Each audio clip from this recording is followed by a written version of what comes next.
Hi, this is Dr. Richard Jolliff, and I want to welcome you to this week's Leadership to Go, where we're talking about and wrapping up on taking back your time. And I've really enjoyed this particular teaching as we're moving into the fall season. People are getting past all the summer stuff that just kind of puts us into chaos at times and can cause us to let a lot of things go. It's time to get organized, get our time back on track, and so we're going to be talking about that here today and wrapping up this 3-segment series that we've been doing dealing with taking back your time. Before I get into today's sharing with you, I just want to encourage you. There is a comment box right below this video. Love to hear from you. If you have any questions, comments, thoughts, ideas, things that you've used for time management. We know people are watching this all over the world because we get reports on it. And we'd love to hear from you through Google Plus or through Twitter or through Facebook.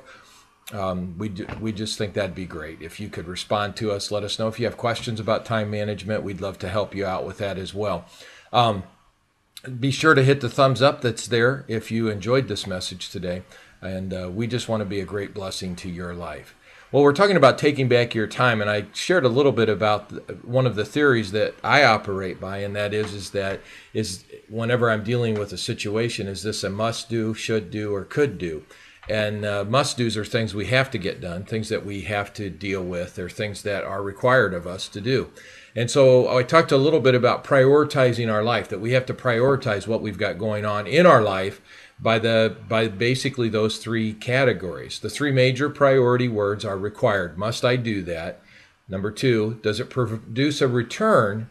And then the third one, is there a reward that's tied into it, meaning which could just be personal encouragement, not necessarily financial reward or some other type of reward that goes with it, but just something that internally I feel really good about doing that.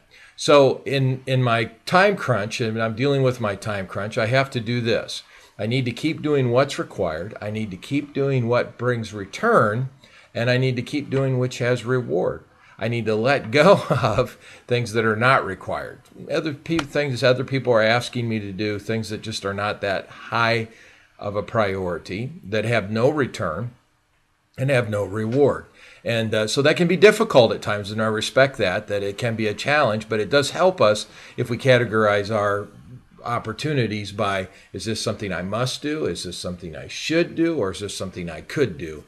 That'll really help us. And that, of course, brings us to the next one, and that is we need to eliminate waste from our schedules. And time is usually wasted the same way every single day. And so however that is, I find I like to fool around with my electronic devices, and that can become a huge time waster. I like to keep up on all the media sources that I follow. That can be a huge time waster, reading all the Twitter stuff. I mean, it just all can add up, and hours can actually go by while you're trying to keep up on stuff. There's a thing called the rocking chair syndrome, means that we think because there's activity we're being productive. Actually, a rocking chair rocks, but it doesn't go anywhere. It doesn't produce anything, so it may be comfort for the individual that's in the chair. So we need to be careful here that we're not allowing things that take up our time that are not productive. There's always time for rest, and that's productive. Actually, I just came off a big vacation and was resting and took naps and sat by the beach and all those things. And you need to do all of those things. But the truth is that to be productive, you have to eliminate waste. And a river without banks, without parameters, is just a large puddle. So protect your productive time. Those hours should be protected hours. I'm a much better morning worker than I am afternoon or evening. So protect that. I protect my morning hour. The definition of a productive hour is time set aside when you are at your best and doing what gives you the highest return to you or your organization. So you have to use that productive time. Plan ahead, organize, or you're going to agonize. Planning, predetermining tomorrow's results. What am I doing? You need to look at your calendar the day before. What do I get going on tomorrow? What do I need to get done on my to-do list? I'm a big person. I'm big on planning software, and I talked about that before. Or at least using a piece of paper that you're keeping notes on and what your schedule's like tomorrow and what you've got going on, what you need to get done. So we talk about protecting your productive time. We talk about planning ahead. The Hartford, Connecticut Institute National Study, how many have written specific long-range goals? Guess what? Only 3% of people had specific long-range planning goals. And so, as a good friend of mine who's gone home to be with the Lord now, Brian Clemmer, told me, he said, listen, and don't just plan for your lifetime, plan beyond your lifetime, plan how your goals are going to affect those who are here after you're gone. That's pretty powerful. That's thinking real long term, isn't it? So always have an agenda.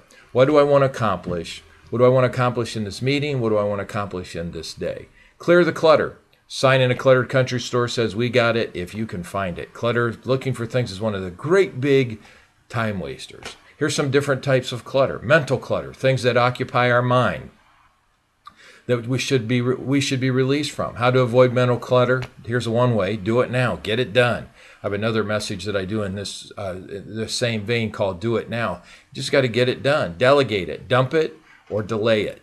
That's a real important. That's why I like the get it done system, because that's one thing that it does allow us to do, is to delay, to delegate, to move things forward so that we're not stuck just mentally thinking over, oh, I got to get that done. Emotional clutter, things that occupy our mind, our spirit, that should be released from it. How to avoid the kinds of mental clutter, the fear, worry, unforgiveness, pettiness, pride, jealousy. How do we do that? One, see the big picture. Forgive instantly. I'm just a big believer in forgiveness. I just finished a series on forgiveness. We have to forgive instantly. Have an active prayer life and spend time with God every day in His Word. So here's some other thoughts with this. That not only can we clear the clutter, but we can also, one thing I found that is very effective is you can get up early or you can stay up late. But here's the thing, don't do both.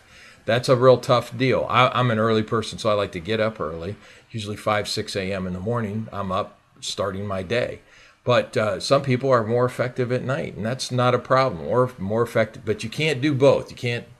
It's not healthy for you, first of all, not just because you'll be tired, but because your body cannot handle that. Know yourself. The single greatest element of high energy living is balance. The greater the balance, the greater the joy, the energy, and creativity. That was Anne McGee Cooper said that. I believe that. You have to balance out your life. Know yourself. Know your creative time. Know your intentional time. And then you got to know when's your relaxation time. I find afternoons are a much better time for me just to take it easy. Then the last thing that just is wrapping up this series is, it's a Latin term, and it's called carpe diem. And it means seize the day. Nothing is more important than this day. Don't keep putting off tomorrow. There's a great quote, what you can do today. Get it done. Get at it right now. Stop putting off those hard tasks and just attack them and get them done now. And you'll find they'll go quickly, and then you can move on to other stuff. So this is our challenge. Carpe diem. Seize the day. Don't wait. Get a planning system today. Start thinking about your goals. If you didn't start at the beginning of the year, start thinking now about what am I going to do this year? What am I going to accomplish? I got 6 months. Here we are.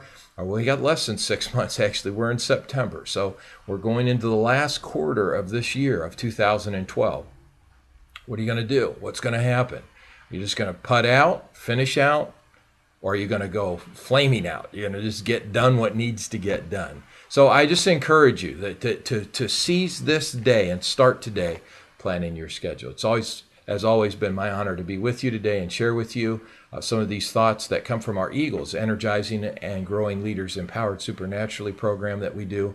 And we just want to be a blessing to your life. We hope today's message has encouraged you. Remember, there's a comment section below this video that you can leave your thoughts, your ideas, your questions, your suggestions.